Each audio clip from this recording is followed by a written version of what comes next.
Hi all, ఈరోజు బయట దొరికే డోనట్స్ ఈజీగా టేస్టీగా ఇంట్లోనే ఎలా ప్రిపేర్ చేసుకోవాలో చూపిస్తాను చూడండి. అండ్ తప్పకుండా ఇంట్లో ట్రై చేయండి. అండ్ గోరువెచ్చని పాలల్లో 1 table spoon of east and 2 table spoon of sugar వేసేసి ఒక 10 మినిట్స్ అలా పక్కకు పెట్టేయండి.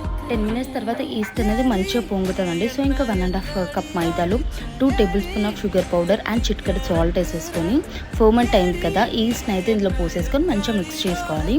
అండ్ ఒక బటర్ క్యూబ్ కూడా వేసాను. అండ్ మిక్సింగ్ అనేది ఇంపార్టెంట్ రోల్ అండి. సో ఇంకా 15 మినిట్స్ వరకు అయితే మిక్స్ చేసుకోవాలి. అప్పుడు డోనట్స్ మంచిగా వస్తాయి. మిక్స్ చేసి పక్కకు పెడితే ఒక గంట సేపు ఇలా మంచిగా పొంగుతుంది. 2 మినిట్స్ ఇలా కలిపేసుకొని కొంచెం మందంగా పెట్టేసి గ్లాస్తో అయితే కటింగ్ చేసుకున్నాను. మధ్యలో హోల్ అయితే నేను కేక్స్ పైన డిజైన్ వేస్తారు కదా ఆ కట్టర్తో అయితే కట్ చేసుకున్నాను. లో ఫ్లేమ్ మీద కాల్చుకుంటే చాలా మంచిగా కలర్తో వస్తాయి, మాడిపోకుండా. అండ్ చాలా టేస్టీగా ఉంటాయి. పైన షుగర్ పౌడర్తో లేదా నేనైతే హర్షీస్ క్రీమ్ వేసేసి టేస్ట్ చేశాను. For more videos please do subscribe, do like, share and comment.